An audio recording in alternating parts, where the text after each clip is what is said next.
Hello students, how are you. चलिए, तो आज हम सोशियोलॉजी का लेक्चर पढ़ते हैं जिसमें हमारा फर्स्ट चैप्टर चल रहा था, जो है इंट्रोडक्शन टू इंडियन सोसाइटी, जिसका पार्ट 1 हमारा हो चुका है। पार्ट 1 में हमने इंट्रोडक्शन देखा है कि हम लोग क्या पढ़ने वाले हैं।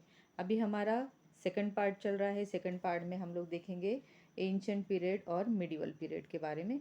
एंशिएंट पीरियड के बारे में हम पढ़ेंगे, जिसमें आपको पता चलेगा कि किस तरीके से हमको क्या क्या पढ़ना है। एंशिएंट पीरियड में, फर्स्ट एंशिएंट पीरियड और मिडिवल पीरियड में हम लोग देखेंगे हड़प्पा कल्चर के बारे में, जिसमें हड़प्पा कल्चर के बारे में आपने हिस्ट्री में सुना होगा, लेकिन हड़प्पा कल्चर का जो सिविलाइजेशन कैसा हुआ, वहाँ का रहने का तौर तरीका कैसा था, किस तरीके का वहाँ एजुकेशन था, वहाँ पे वुमेंस का स्टेटस कैसा था, स्टडी क्या करते थे लोग, किस तरीके से रहते थे, वहाँ अर्बनाइजेशन कैसा था, ये चीज़ें हम लोग सीखने वाले हैं।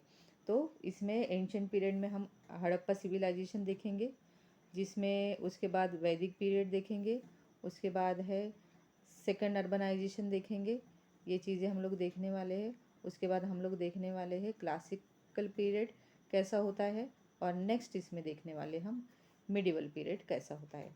अब हमको ये सोचना है कि अभी किस तरीके से हम लोग ये चीज़ें पढ़ेंगे। फर्स्ट आएगा आपका एंशिएंट और मिडिवल पीरियड। एंशिएंट और मिडिवल पीरियड में फिर हम लोग पर्टिकुलर क्या पढ़ने वाले हैं वो देखेंगे।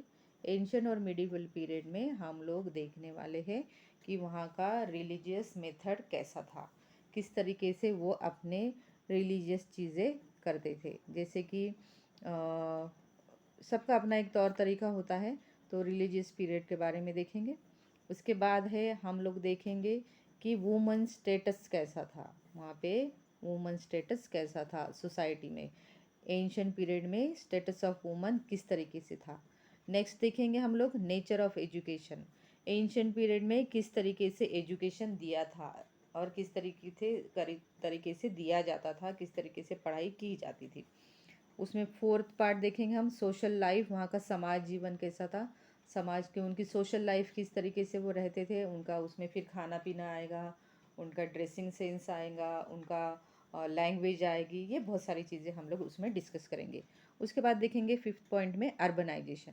अर्बनाइजेशन में हम लोग देखेंगे कि वो एरिया की पढ़ाई की जाएंगी, और वो अर्बनाइजेशन वहाँ पे कैसा हुआ, किस तरीके से वो माइग्रेट हुए, कौन सी चीज़ें वहाँ पे आई, कौन सी चीज़ें वहाँ से बाहर जाती थी। जैसे कि हम लोग देखते हैं ना, हम अगर कोई छोटे से गांव में रहते हैं तो वो छोटा सा एक गांव है, वो धीरे धीरे शहर बन जाता है। तो वो किस तरीके से शहर में तब्दील हुआ वो, या चेंजेस हुए, या उनका गांव ही किस तरीके से अच्छा सा बन गया, या कौन सी चीज़ें उसमें ऐड हुई, ये सब चीज़ें हम लोग उसमें देखेंगे।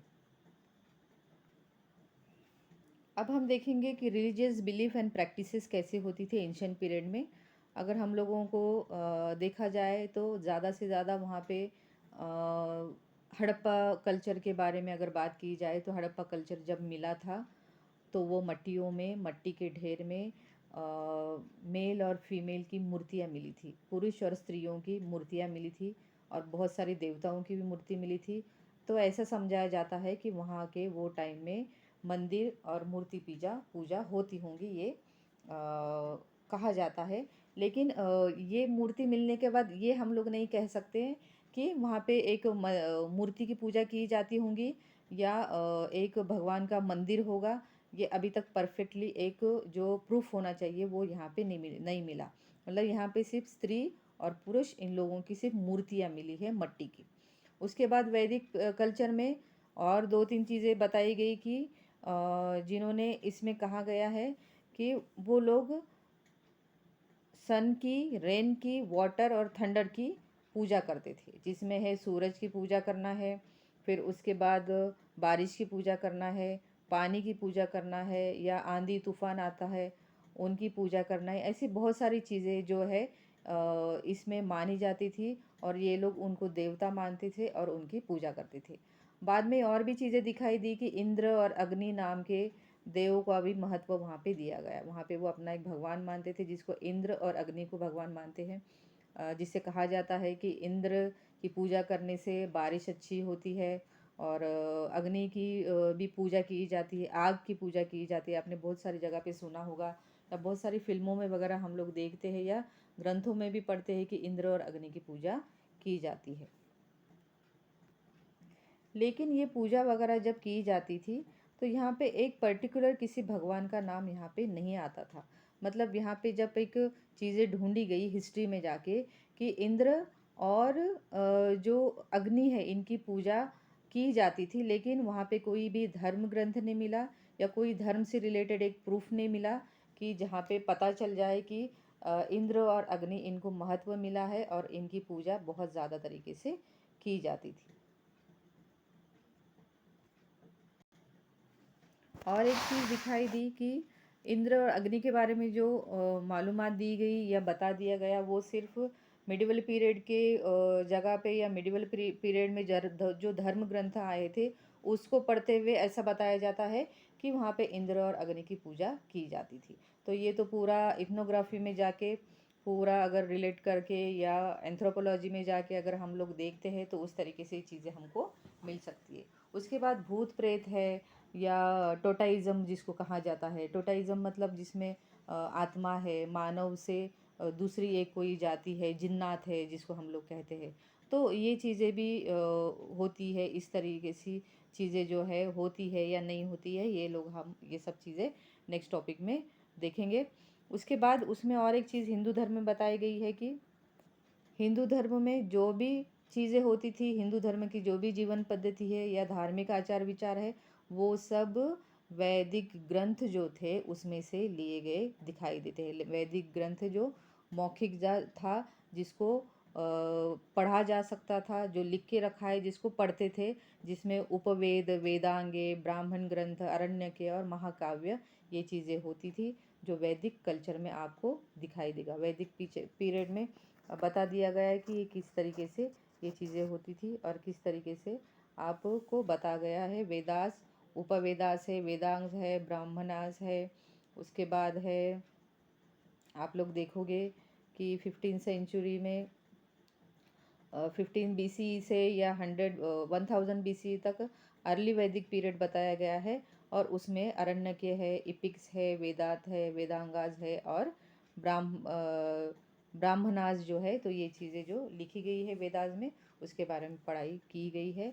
और उसके बारे में जो दो पीरियड बताए गए उस दोनों पीरियड में अलग अलग चीज़ें आपको चर्चा करने के बाद या लेक्चर होने के बाद आपको पता चलेंगी किस तरीके से उसमें डिफ्रेंशिएट किया गया है।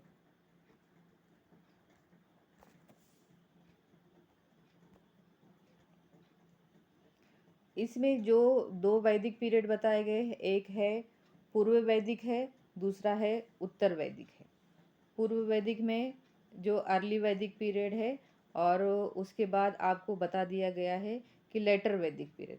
वो दोनों जो पीरियड थी उसमें दो अलग अलग चीज़ें कैसी बताई गई और चेंजेस क्या हुए हम अभी नेक्स्ट लेक्चर में देखेंगे। अब हिंदूज और पुरानाज और धर्मशास्त्र के लेड आउट अगर कोड किया जाए तो उनका एक कोड बनाया गया है कि आपकी आचार पद्धति या समाज में जो वर्तन रहेगा या आपका बिहेवियर जो रहेगा वो आपके कर्म सिद्धांत में डाला जाएगा। जैसी करनी वैसी भरनी, जैसे हम लोग बोलते हैं, जैसे आप कर्म अच्छे करोगे तो आपका पूरा जीवन अच्छा होगा या आपका एंड भी अच्छा होगा या आप स्वर्ग में जाओगे, ये चीज़ें कही जाती है। वैसे कर्म सिद्धांत पे बेस ये पुराण और धर्मशास्त्र बताया गया है हिंदू धर्म में, जिसमें उन्होंने बहुत अच्छी तरीके से बुक में भी कहा है, करावे तस्से भरावे, मतलब जैसी करनी है वैसी भरनी है। आप जो काम करोगे वैसे आपको आपका हिसाब देना पड़ेगा। अगर अच्छा काम करोगे तो आपके सामने पूरी अच्छी चीज़ें आएगी और अगर आप बुरा काम करोगे तो आपके सामने बुराई अपने आप आपकी पलट के आ जाएगी। ये चीज़ें बताई गई है। जन्म मृत्यु का जो चक्र चलते जाता है उसका हिंदू धर्म के लोग उसके ऊपर विश्वास करते हैं, पुनर्जन्म पे विश्वास करते हैं। जैसे कि वो कहते हैं कि हिंदू धर्म में एक बार जन्म हो जाता है, फिर हम मरने के बाद फिर से हमारा पुनर्जन्म होता है। ये चीज़ें उनमें दी गई है। फिर और एक चीज़ बताई गई है, जैसे कि Hindu believes in a cyclic world view, जिसमें they believe that the deed in the one life determine the next life.